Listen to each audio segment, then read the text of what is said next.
Welcome, everyone, to Financing Resilient Cities for the Future, hosted by the Penn Institute for Urban Research. My name is Eugenie Birch, and I'm co-director of the Institute. This event is part of Climate Week at Penn.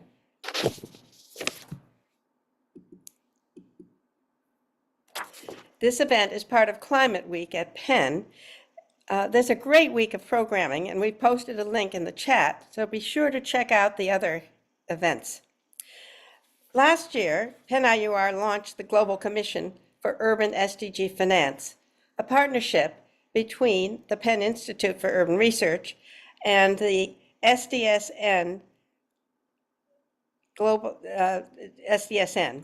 Our mandate is to harness the insights of climate and finance experts, mayors, practitioners, and scholars to develop and champion innovative ideas and solutions for increasing urban SDG finance, particularly with an emphasis on climate. As you probably know, $100 billion was pledged by the developing countries to help the emerging economies, and they finally met that pledge a couple of years ago.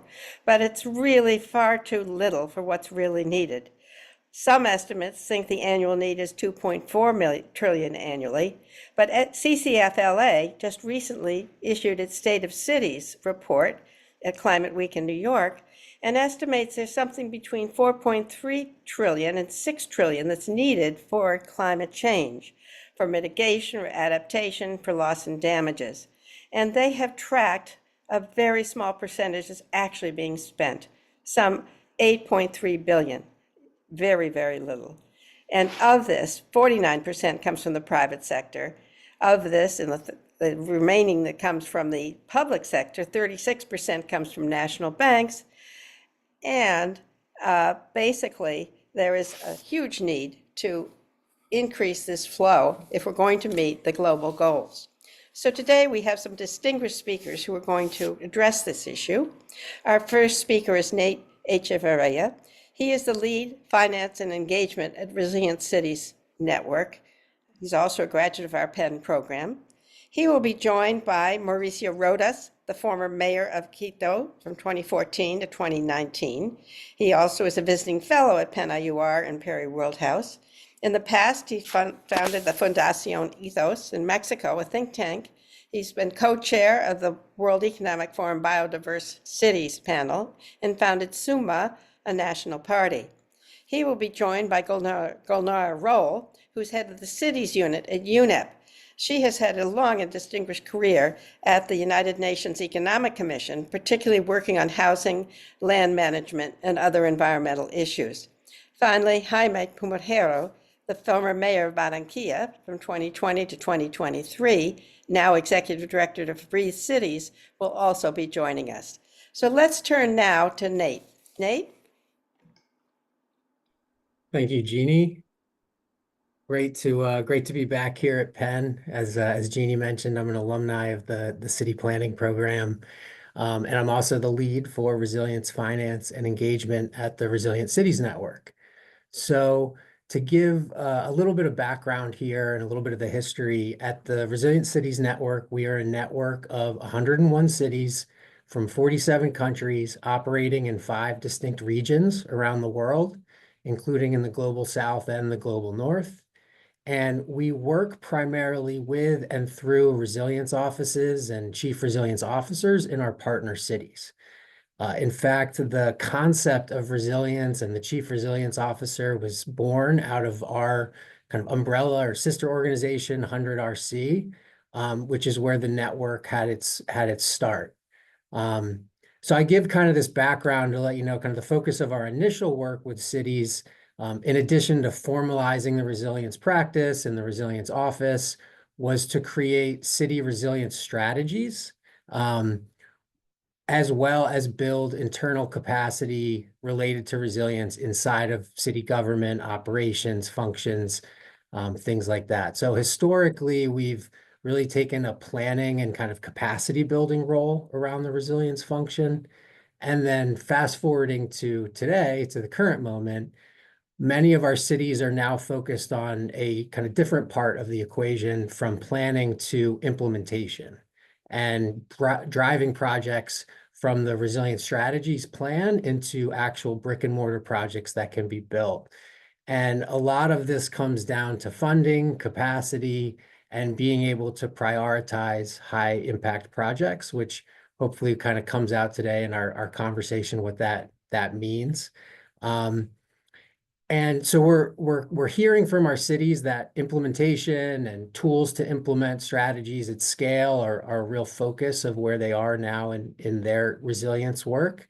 But at the same time, as Jeannie mentioned, there's a real focus from the larger ecosystem of climate finance stakeholders, funders, insurance company, multilaterals, development banks that are also very kind of front and center with the urban climate finance and resilience finance conversation. So the message right now is very clear, is that there's a lot of demand. And, in our work, we use a lot of that economic framing where there's a lot of demand now from the capital markets to identify resilience projects.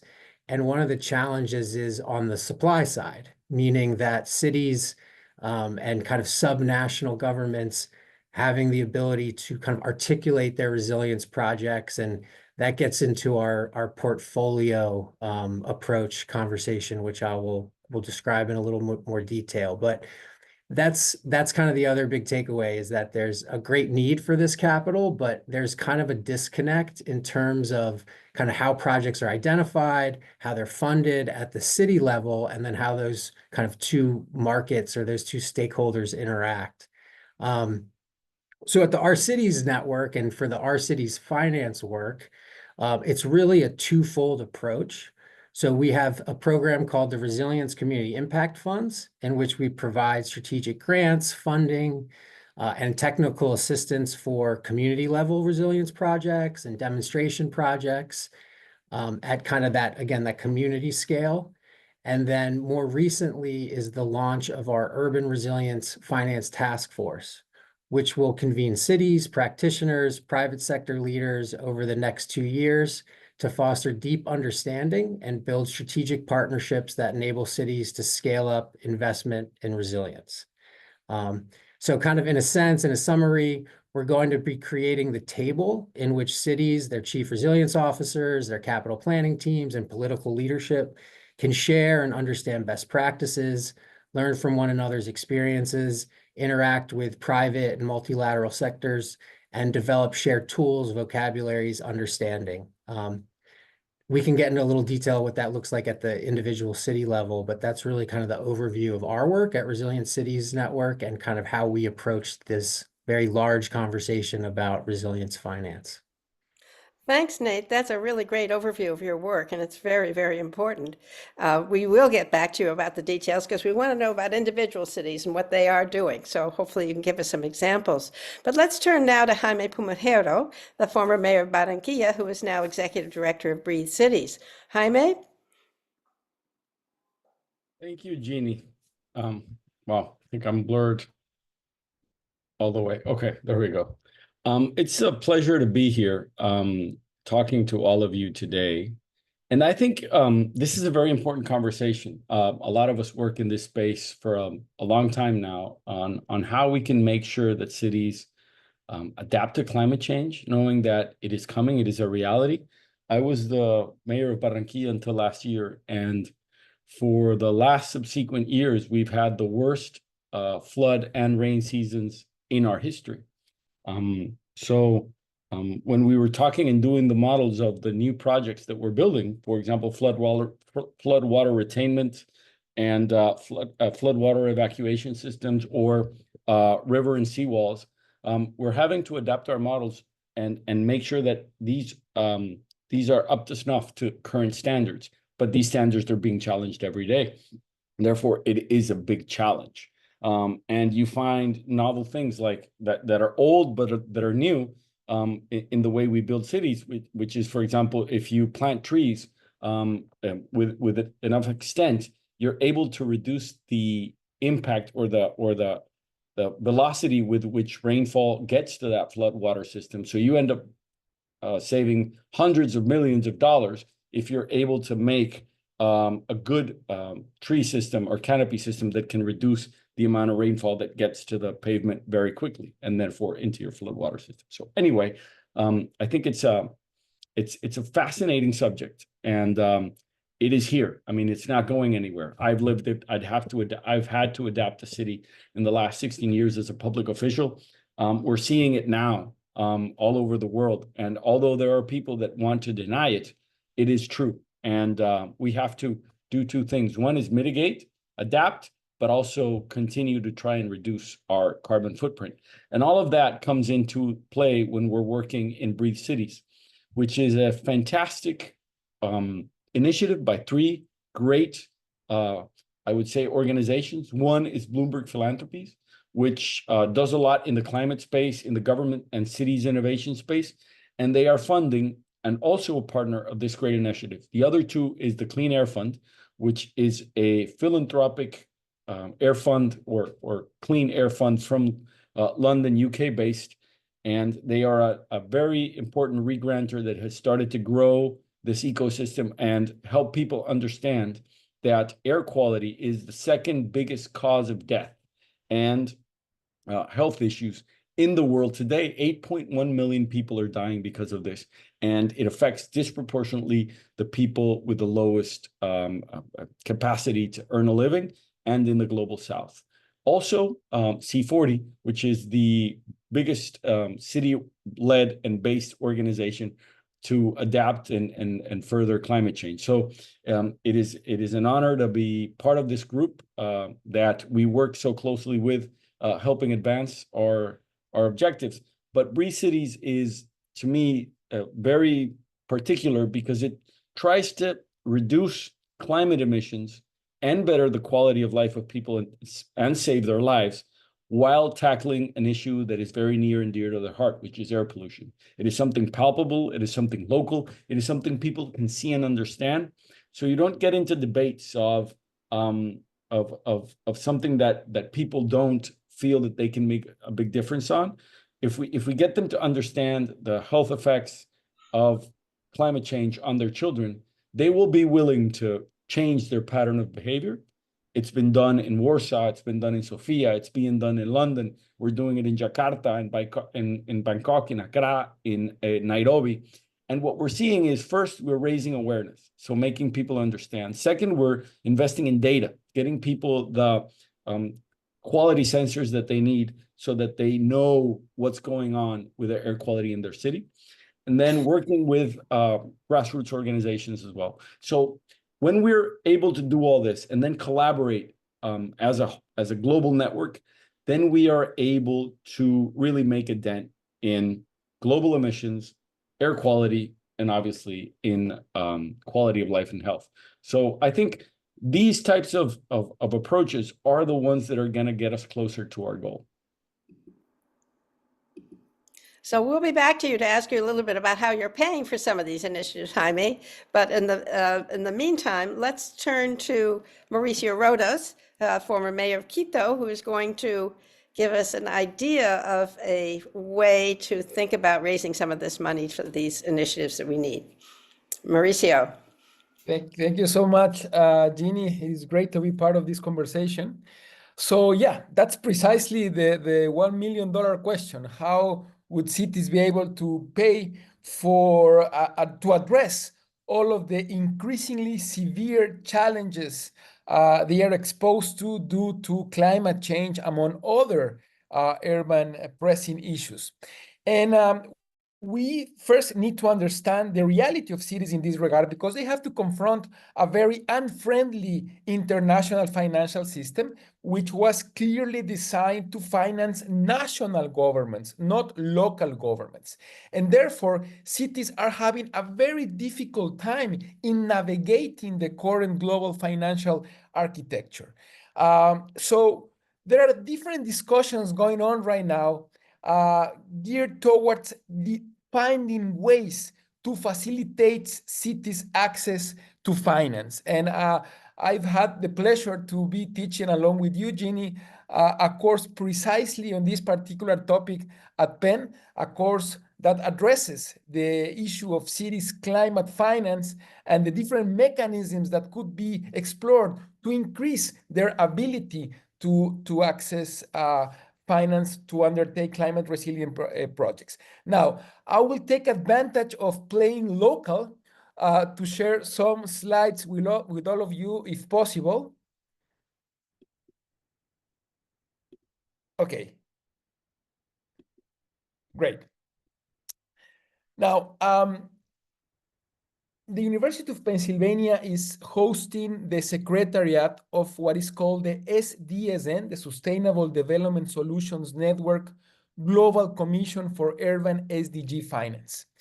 This commission is aimed at exploring different reforms to the current international financial system to increase cities' access to SDG finance. This commission is co-chaired by the mayor of Paris, Anne Hidalgo, the mayor of Rio de Janeiro, Eduardo Paez, by Professor Jeffrey Sachs, the president and founder of SDSN, and the commission gathers mayors, former mayors from around the world, along with finance, climate experts, representatives from international financial institutions, from the academia, civil society, and the private sector.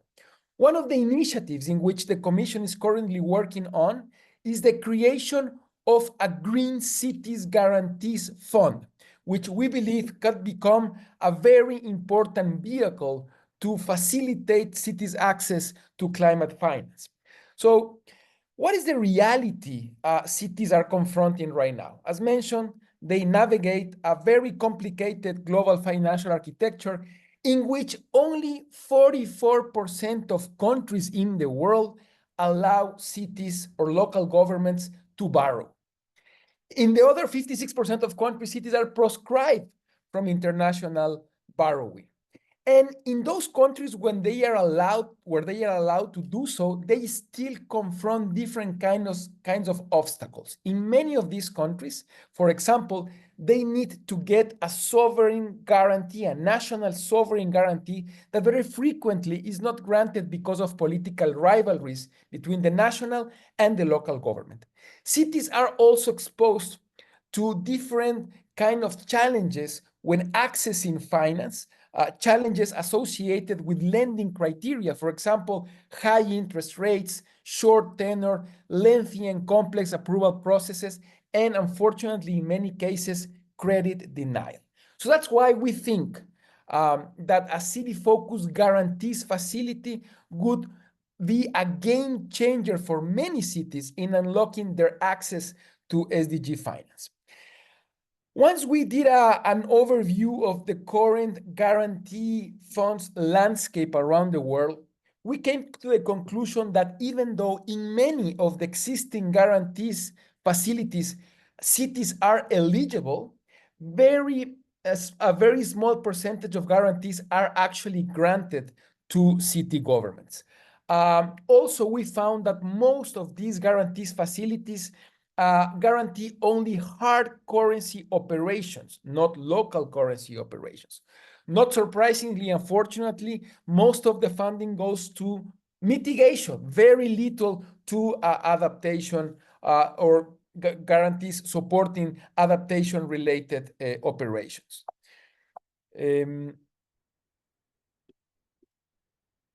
Okay, now, why this is happening, why there are so few guarantees being granted to city governments.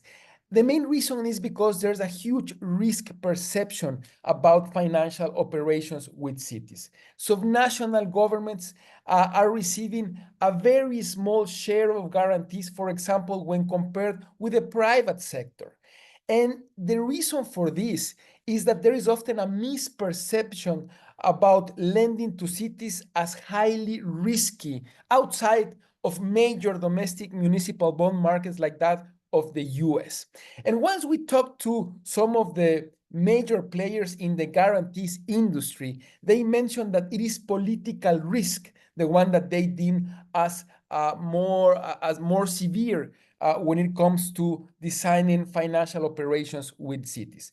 But once we analyzed data, actually we discovered that this is a misperception. because comparing data from 1994 to 2022, data coming from different multilateral development banks around the world through a study developed by the European Investment Bank, we found that actually the default rate from local governments was lower than that of the private sector. So again, we may be exposed here to a misperception about the actual risk that cities pose to access when accessing finance. Now, the other issue to consider here is the market size. And we can see that actually there's a very significant market size that would be available to increase the level of financial operations with city governments. There is a very sizable market, even when we account for that market share taken by China or India. We're thinking that probably around $84 million would be available to foster cities' financial operations around the world. So once we analyze the different factors that could play in order for a guarantees facility for cities to be successful, we came to the conclusion that basically this guarantee facility would be aimed at, number one, pay for part or all of the losses on financial instruments issued in either local or hard currency. As mentioned before, most of the existing guarantee funds only support hard currency operations. The money would go directly to support projects developed in cities by local governments with the aim of de-risking this kind of operations. We could have different kinds of lending instruments, green bonds, syndicated project-based loans, individual project finance, or even local revolving credit structures being supported by the Green Cities Guarantees Fund. Now, these are some of the characteristics of this initiative. The Green Cities Guarantees Fund would become a specialized facility in cities, addressing the particularities of cities, becoming specialized in the nature of urban projects, becoming familiar with, for example, municipal time cycles, political time cycles that very frequently are different than those from the national government.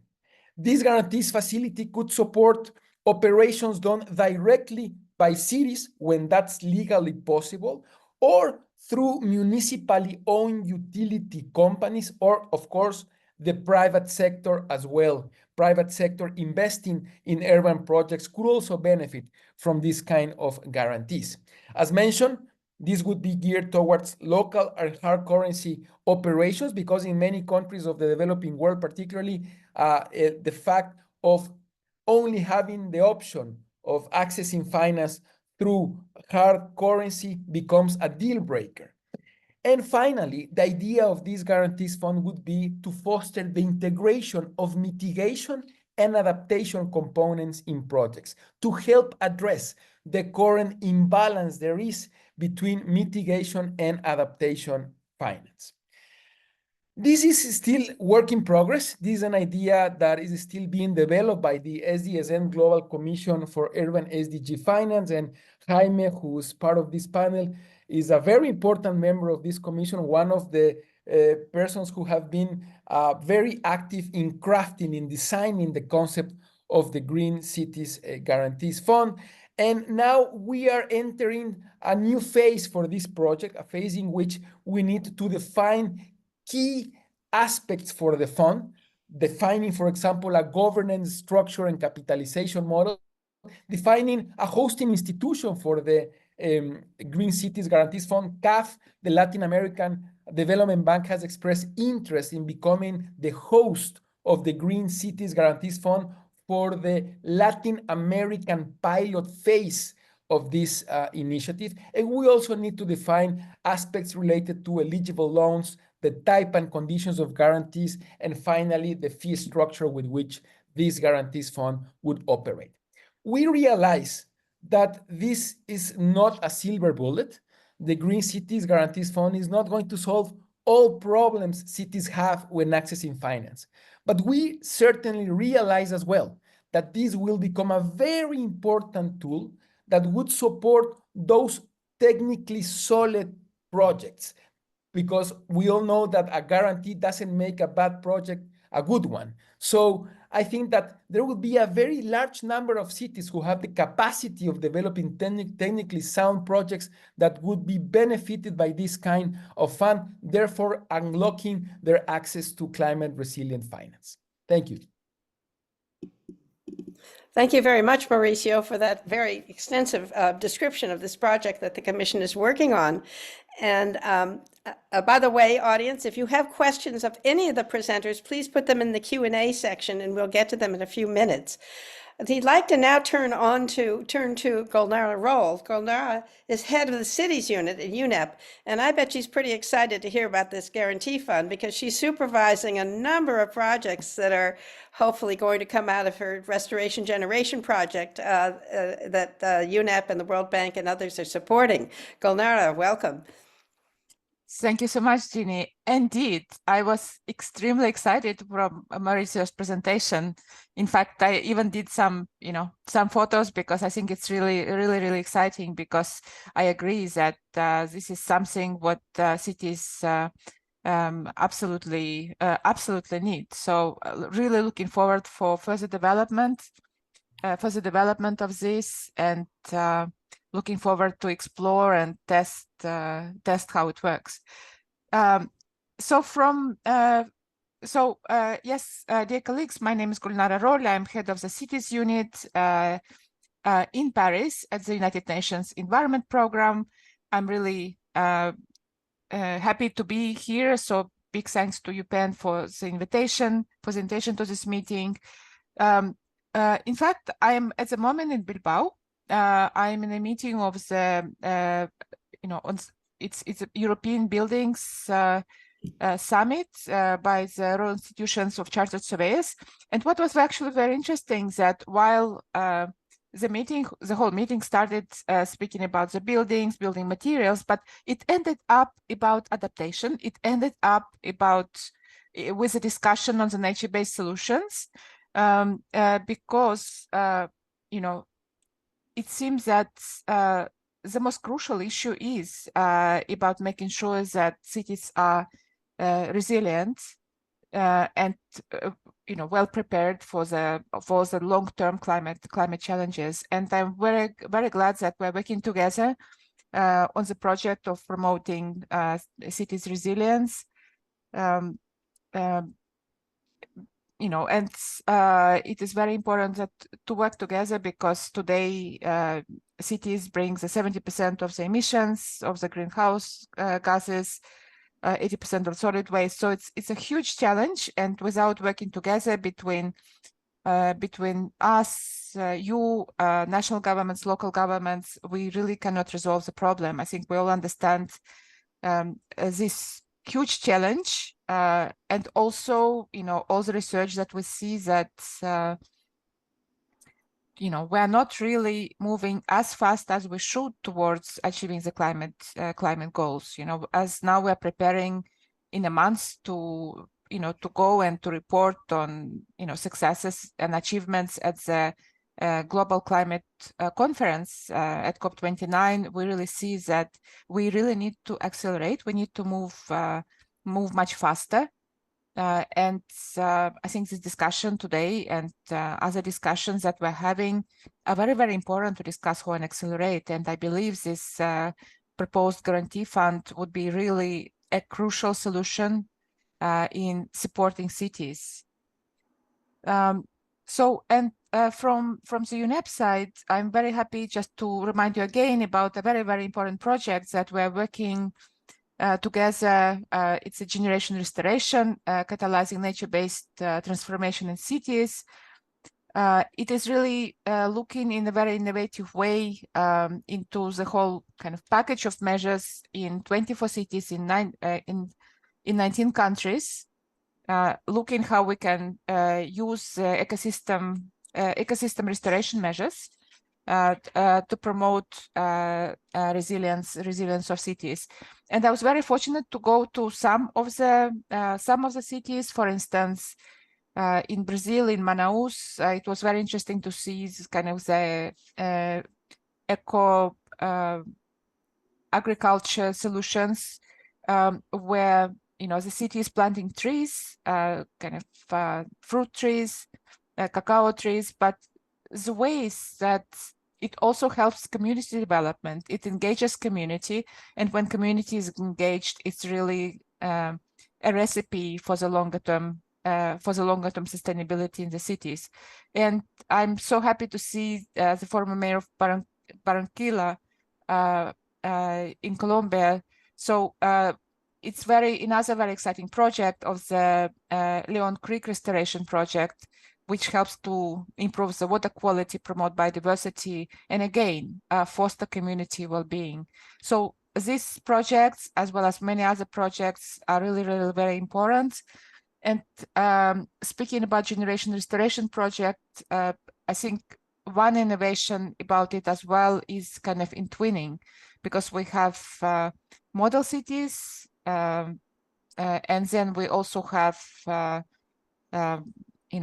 pilot cities where the solutions are implemented. So I think we're very, very excited about this project. But of course, funding, again, coming back to the funding is the key.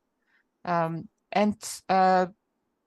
the studies conducted by UNEP, but also together with you colleagues, they show that nature-based solutions receive just 0.3% of the overall spendings on urban infrastructure, and they need to triple by 2030. So we really need to secure additional funding in order to ensure that we implement those adaptation measures, because funding for the mitigation measures is very limited. So we need really to balance funding for both adaptation and mitigation measures, and also to bring the private sector together. So what is coming up? I think we are very, very happy about the upcoming Summit for Subnational Governments and Cities, which will be taking place at the Biodiversity COP16 in Colombia, with 124 mayors participating. And it will be very, very important to elevate the city's voice and to bring the cities again to forefront of the discussion, how we will implement the climate adaptation measures using nature-based solutions. I'm also very glad that the 2024 edition of the State of Finance for Nature for Cities with UPenn, a new report, which is highlighting the urban nature finance gap and emphasizing need for robust data in urban nature solutions, will be launched. It is very important because there is not enough data about how the nature-based solutions can help cities, but eventually countries, to achieve the climate goals. So I think this report is very, very important, and we really hope to continue working together on this kind of projects, as well as a part, as well as part of the nature, State of the Finance for Nature Cities project and the pilot city. So looking forward to continue working with you. And again, big thanks, Jeannie, for the cooperation, for the invitation. I would like to make, again, to say how committed we are to this cooperation. And thank you again for the invitation. Thank you, Gulnara, and we're very excited about the COP meetings in Cali. 124 mayors, that's wonderful that you've gotten them to come. And I know we'll all hear from them the difficulties they have in trying to understand how to pay for urban nature-based solutions. I'd like to invite all the panelists to come back on screen, because we should have a little discussion about some of the questions we might have. And in particular, Nate, how did you want to talk about the city portfolios. Could you tell us a little bit about that idea? Because I think that is one of the secrets to how we're going to think about how to fund urban climate resilience? Yeah, I mean, there's obviously a lot to unpack there with the portfolio approach, which is what we're kind of calling this approach from the kind of city level and the subnational level. But we've talked a lot about kind of the financial structures and the guaranteed funds to kind of attract capital to projects at the city level. And Mauricio had kind of talked about the need for kind of technically sound financeable projects kind of emerging from the city level. And I think that's really where we see our role in a lot of these conversations as a city network is that, how do we identify models of cities in our network that are doing a really good job of kind of managing and mitigating risk, are kind of approaching resilience as a suite of projects as opposed to maybe like a one-off project here or a one-off project there.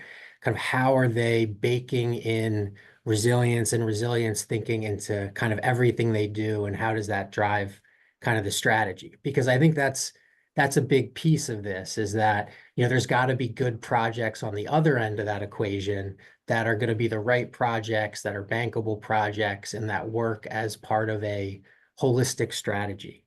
So I'll give kind of two quick examples to give that a little bit of form is, one of our cities is Cape Town in our network.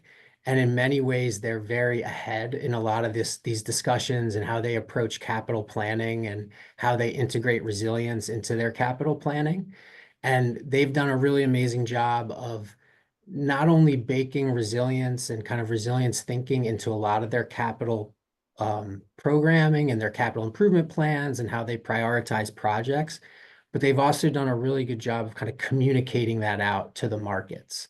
And Cape Town's a really interesting example because when they borrow money from the capital markets, they actually get a cheaper cost of capital, a less cost than their national government. So like that's just a great example of like how when you have like an integrated, thoughtful approach to resilience and you're able to kind of communicate that, there can be real benefits, when you're trying to raise capital to implement projects. And, I'll give an example from the global north as well. Broward County, who we work with in our network, they've undergone a very kind of detailed, methodical process of kind of risk, cost benefit conversations and calculations about kind of what's the cost of inaction if they were to do nothing related to mitigation. And then what are kind of the costs and benefits of different levels of kind of coordinated adaptation projects. And in that case, that communication is to raise more kind of indigenous capital, more kind of local capital through a sales tax initiative that's being discussed. But that's just kind of another example of like how a city can kind of drive like a storytelling exercise in order to communicate the benefits of resilience projects, adaptation projects, and then how that kind of relates to capital markets and raising funds for projects. So that's, again, kind of like where we see our role is how do we find these best practices? Where do they make sense in different places?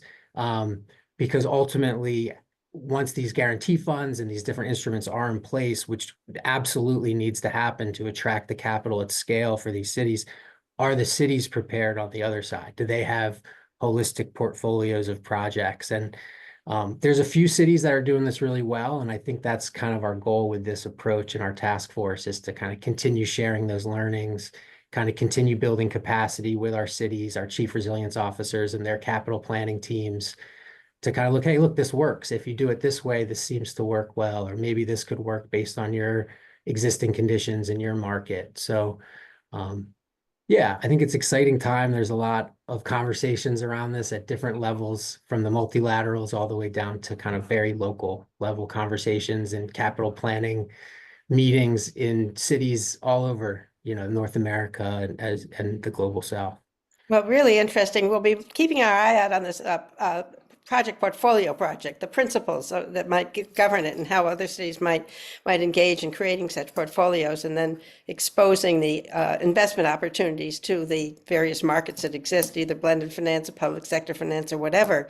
Now, Jaime, you have experienced some of this and managing Barranquilla, and of course you had the prize-winning Todos al Parque project. Was that a fundable project that took some a creative thinking as to how to do that, or are there other examples you'd like to tell us about your success in making Barranquilla a more resilient place?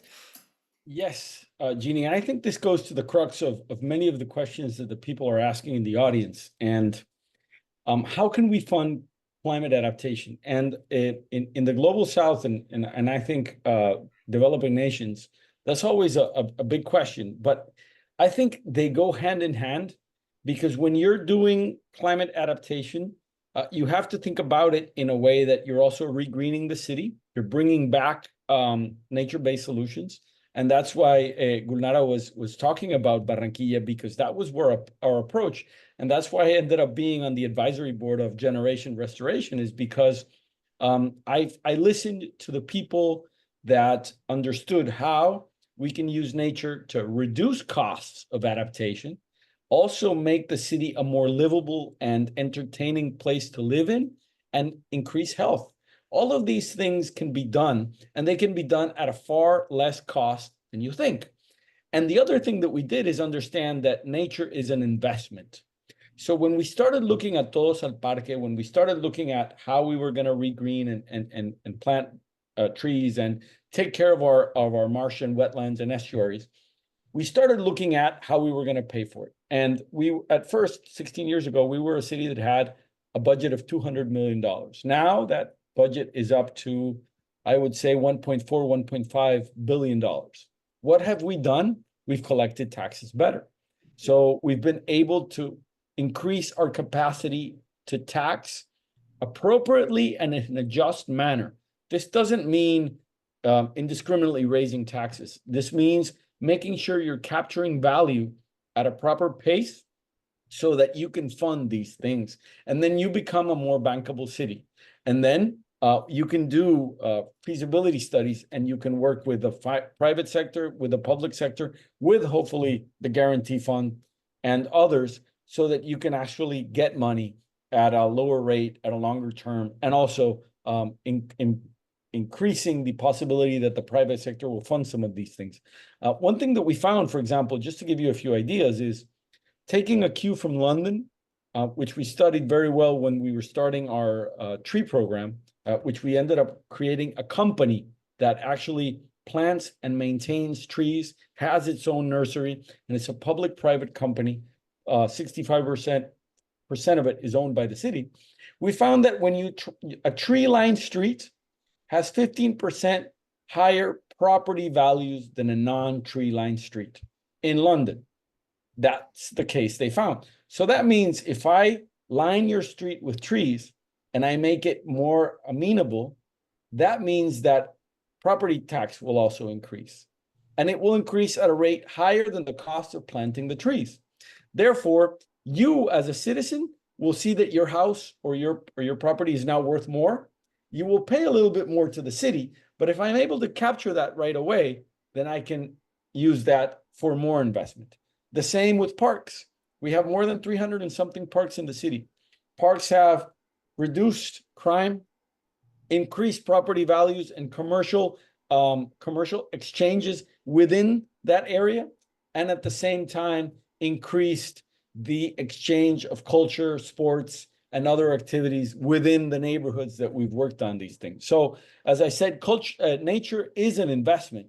If we look at it and do it in a way that you make a socioeconomical study before, that you make an impact and a feasibility and make the case for it and adapt so that it works that way, then you're able to do these types of things. So, for example, just to give you a last example, our Malecón, which I had the pleasure of working on, like even from the first drawing to when we were finishing it.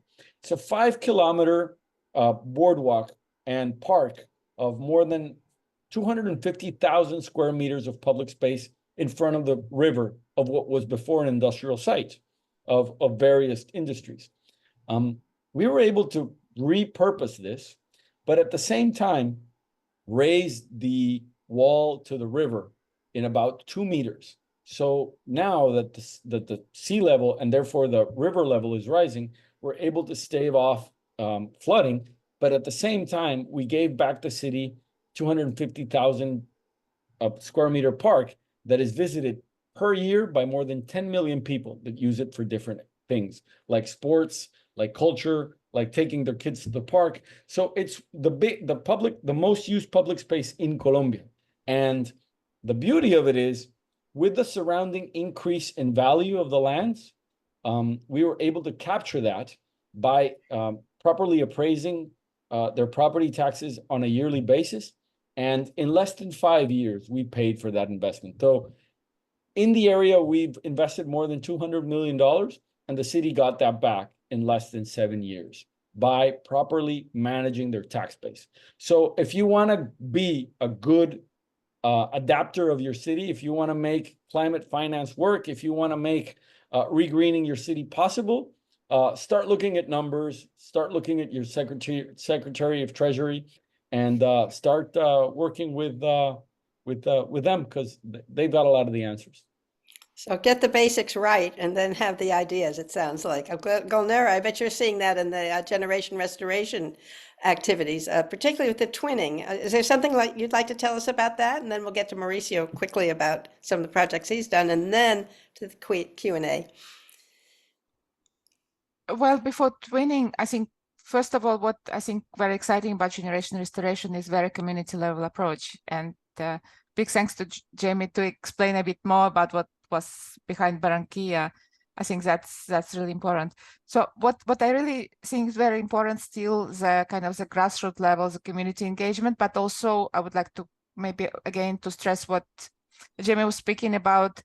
It requires organization, you know, it is not, I think at this conference today, when I was about the buildings, you know, it was like real estate companies were saying, you know, like, oh, nature, how come we're dealing with the nature now? Like we were building buildings, you know, now we're, you know, it's about cities, you know, what we do about, you know, about trees, you know, and then cities say it's expensive, not expensive. So it's a lot of economics and management and organization goes into nature-based solutions, lots of science going, lots of innovation going into the nature-based solution. And speaking about the twinning, let's say now São Paulo became one of the model cities, you know, many other countries became, you know, some other cities became kind of the model cities. Of course, it is very important. It's very important also in terms of bringing the best practices in terms of the organization of this work. Because if you don't have this experience and sometimes you, in a way, innovate by yourself, you know, you can make so many mistakes, but through this twinning, you really can learn a lot from the best practice. But I just wanted to, again, to stress that it's a lot of innovation going on in generation restoration in the cities. And thanks to the mayors, as Jaime was in Barranquilla. So we also learn a lot from the pilot cities themselves and pilot cities between themselves. 14 mayors will be now at the COP16 and actually going also to Colombia for, I mean, going also to learn about other experiences, right? So learning, I think the key is learning between the model cities, pilot cities, but also between pilot cities themselves. And yeah, and it's not an easy thing because I hear quite a lot, you know, oh, let's just plant trees. It's not simply plant trees. You need to have an organization. You need to have, you know, you need to have a department. You need to have skills of the people. So I think learning and training people to do all this financing is also very, very important. And then like guarantee fund will work as well, you know, but for that you need on the city level to have highly skilled, well-organized group of people who actually are able also to accept these funds, you know, for guarantee cities. So you need getting the basics right in terms of public administration. You need the plan, you need the data, you need the project portfolios. And Mauricio, we have a question in the from the audience about what kind of projects do you think the Green Cities Guarantee could be able to support?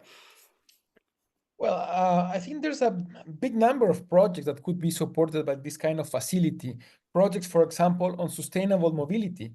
The advantage of these kind of projects is that they have a clear revenue flow, which would make easier, to attract funding if there are, the proper homework done already in terms of preparing the projects in a technical way, like we have mentioned before. Projects around water and sanitation, projects around sustainable waste management, projects regarding clean energies as well. And of course, even though adaptation is a challenge when it comes to financing, I think that this guarantees fund could promote the integration of mitigation and adaptation components in projects. Because if you look at urban projects, you will see that there are many examples of urban initiatives that actually integrate both components, mitigation and adaptation.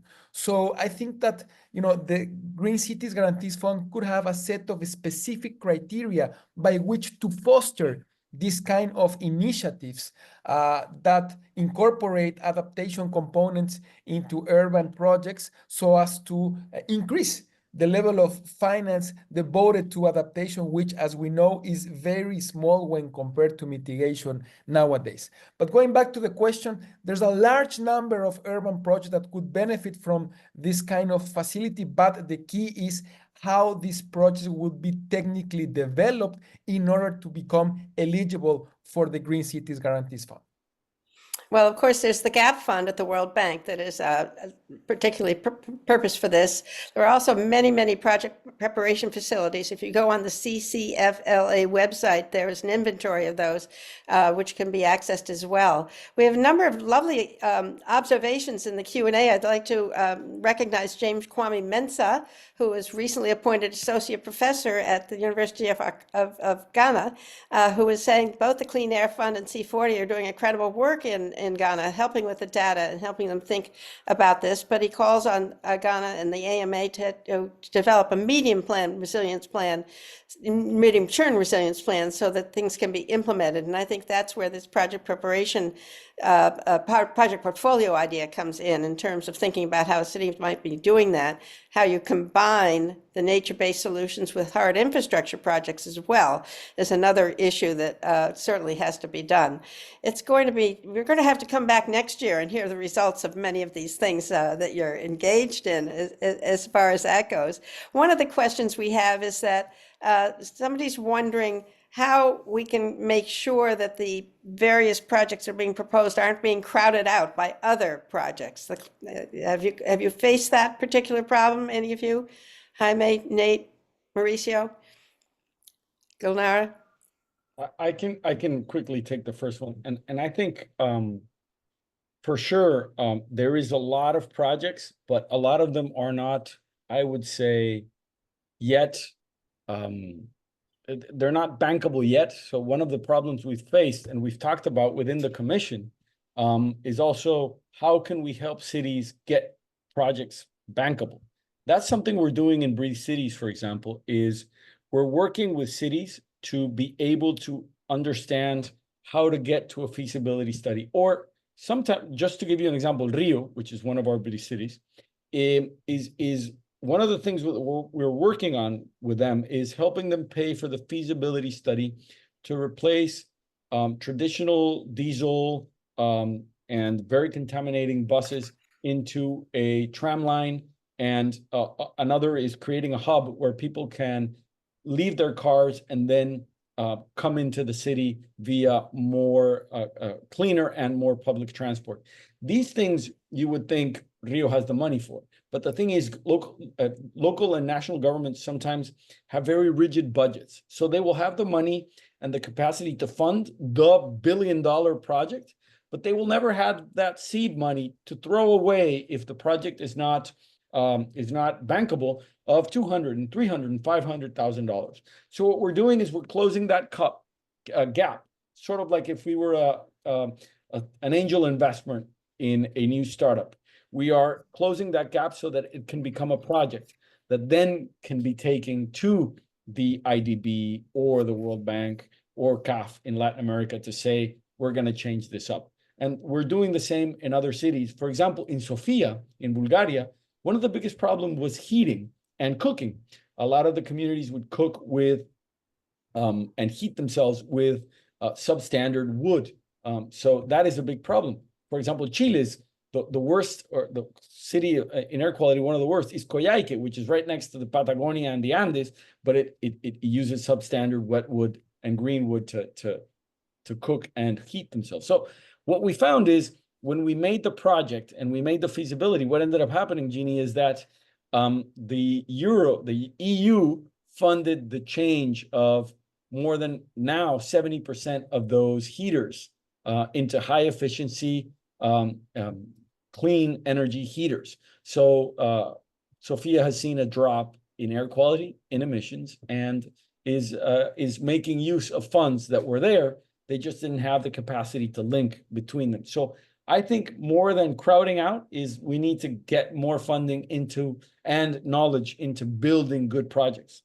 And I want to leave you, before I probably won't be able to say this afterwards, but I want to leave you with an idea. We were talking about the COP in Cali. There's 70% of people in the Amazon live in cities. If you look at the air quality map, one of the worst air qualities happens in the Amazonian cities. Amazon has a big problem because they cook with wood. Secondly, most of their power is diesel generated. The majority of these cities have some of this diesel airlifted in. So you're taking an airplane to take the diesel into the Amazon so that it can then burn into a canopy of forest that does not facilitate the interchange of air.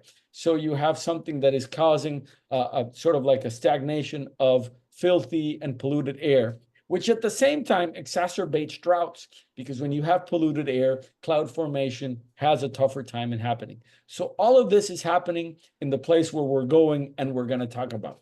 So just to give you an idea of how simple it is to make a difference, and solar powered change for the more than 39 cities that are in the Forum of the Amazon could happen with proper impact financing and with programs like the Green Guarantees Fund. So these are very tangible, relatable things that we can do right away and that can make a difference, even in the lung of the world where people are inhaling dirty air and helping reduce the forest cover. Well, that's very hopeful, and hopefully that will happen as far as what you're talking about. Nate, you have a program at Resilient Cities Network, which brings in seconds, people from insurance companies, to help staff in cities understand how to do a business case for things. Do you want to tell us a little bit about that? We've got 30 seconds to tell us, and then we're going to have to say goodbye. Yeah, I'll be quick. Yeah, so that's our Howden Fellowship, our Global Risk and Resilience Fellowship, which is a partnership we have with Howden Insurance, which a kind of high-level insurance professional is embedded inside of one of our partner cities and works on a kind of specific project or specific challenge that the city's facing related to raising finance and to mitigating risk. So it's kind of one example of kind of the different limbs we have to approach this. And I think just one last thing I'll lead on, Jeannie, is we're really excited about the portfolio approach because of a lot of what's been talked about today, which is that kind of shift from like the one-off project to a more kind of holistic suite of projects, because that allows you to kind of tell the story and build the storytelling around it. So I wanted to kind of just make that last point and thank you for inviting us onto the panel to share our perspective. I want to thank all the panelists who've given us so much hope and so much excitement about the future of cities and the ability to finance them. Lots of ideas here, lots of things happening. We'll be back to you next year to hear the next chapter of what you're doing, because I know there'll be progress. So thank you very much for coming today, and we look forward to hearing more about your work over time. And we will thank our audience for attending and look forward to having them visit with us again. We're going to sign off now. Again, thank you very much, speakers. Thank you very much, audience. Thank you. Good luck to everybody, to the climate warriors. Bye-bye.